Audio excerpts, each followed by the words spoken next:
They did. Yeah. Okay. This show, though, Great American Bash, even Meltzer would say this was a well packed show. The promise of a big move in the professional wrestling world. And Bischoff is actually saying this, and there's nothing Vince McMahon can do about it. On this show, Ric Flair and Hulk Hogan are both putting their careers on the line. Chris Kanyon is wearing his halo. Remember, he's been thrown off of the triple cage.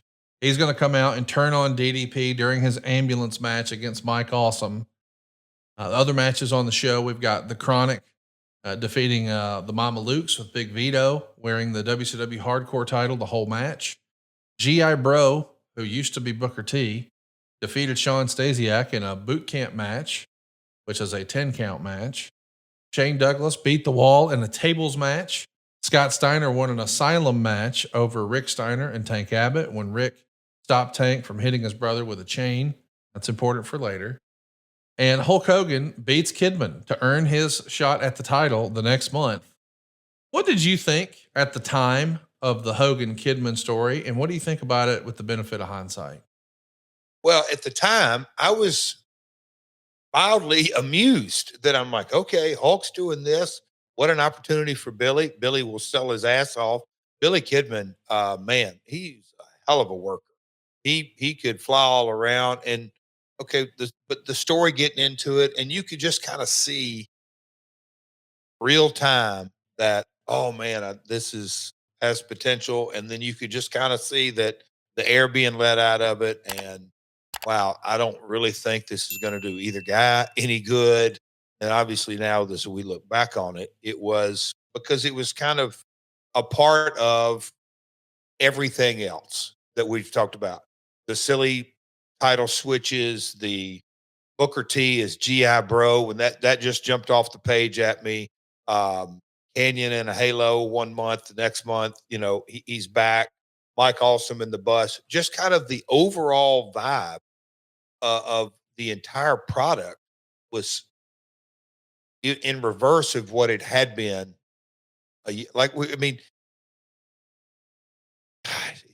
Just brutal that it never, the Hogan Kidman thing, like so many other things during this time frame, man, it had some potential. And some folks had high hopes for it.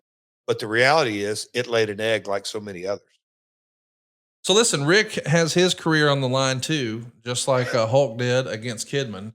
And he's put his career on the line that he can beat his son, David. Here's what's written. Rick came out with his entire family, his wife, Beth, Reed, along with both daughters, Megan and Ashley. It was looking sad when Rick went to do his flip into the corner and couldn't even get the full flip.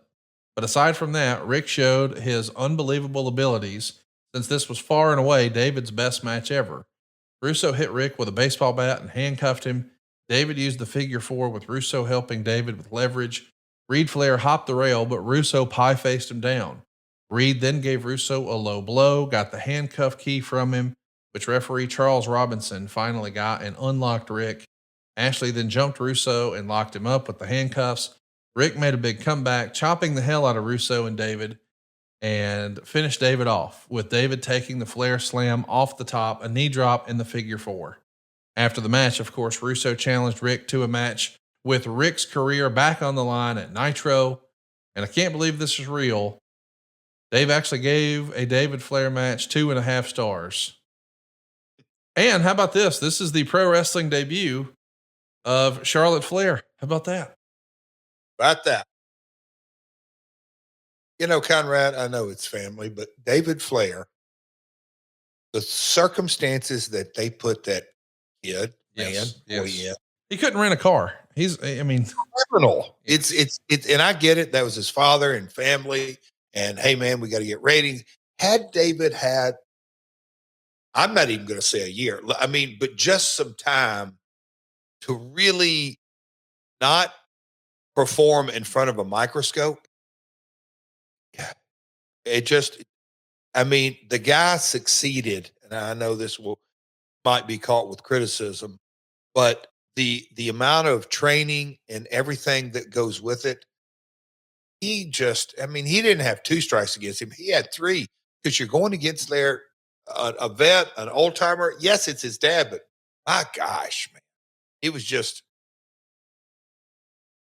I hate it for Dave. Yeah, Dave's a good dude, and just the timing and all of it. It was just can't expect a kid like that to perform.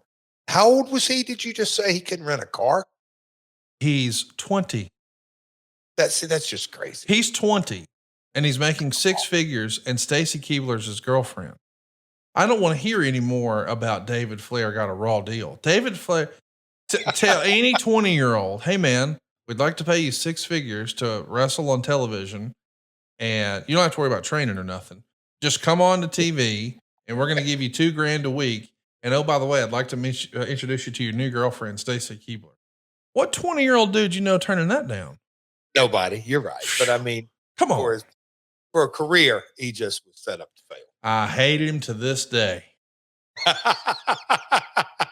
It's unbelievable. Not really. Okay, an Inferno match is next. Yep, we're setting cats on fire. Oh my gosh. Vampiro and Sting. The less said about this, the better. An Inferno match. And yeah, I know what you're thinking. Wait, isn't Sting just lighting up that stuff that you put around your pool to keep the mosquitoes away? Yeah. It's all stupid. Horrible. And to give proper context for this, we're like a year after everything happened with Owen, and we're still up doing silly stunts. I don't know. It's a little silly. And now it's time for our main event. Jeff Jarrett is going to retain the WCW title. He's going to beat Kevin Nash in 17 minutes and 22 seconds. Meltzer had this to say. As if it hasn't been beaten to death enough, they teased the Survivor Series 97 finish with Conan as the bell ringer, Rey Mysterio as the timekeeper, Disco as the belt keeper, Juventud as the ring announcer, and Ernest Miller as the second referee. In other words, they were all there to take bumps to get the match over because these two guys can't work a main event on each other on their own. Actually, Jarrett was good. Nash was immobile. Wait, what'd you say? Actually, Jarrett was good. You mean print this out? I'm going to put that on your tombstone. Actually, Jarrett was good. No, I just think it's a typo. Dave never gives me compliments. Sorry to interrupt, but go ahead. Having fun. Just having fun here today. Can you imagine if we I mean, we're not going to do that, but when you decide to retire, we're going to make a little graphic. We're going to have Silva make a fake tombstone.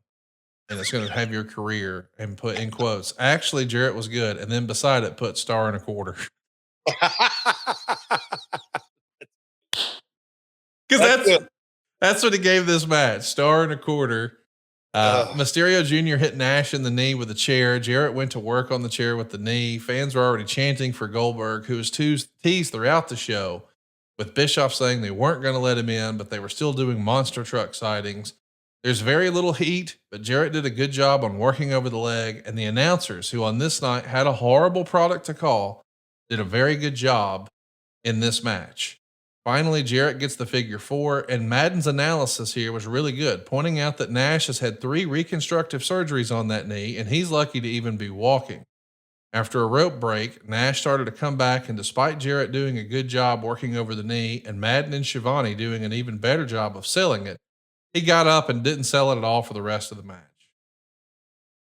Conan hit him in the head with the ring bell for a teased one fall. Oh, Lord. It's just amazing to me that the announcers and you are putting all this thought into, all right, well, we know he's had knee issues. We'll just work a knee, and that is my finish. And everybody's on board with that. Nash just pops up, and it's like a cartoon ring bell. I mean, this is WCW. It is what it is. It is. Yes, it is.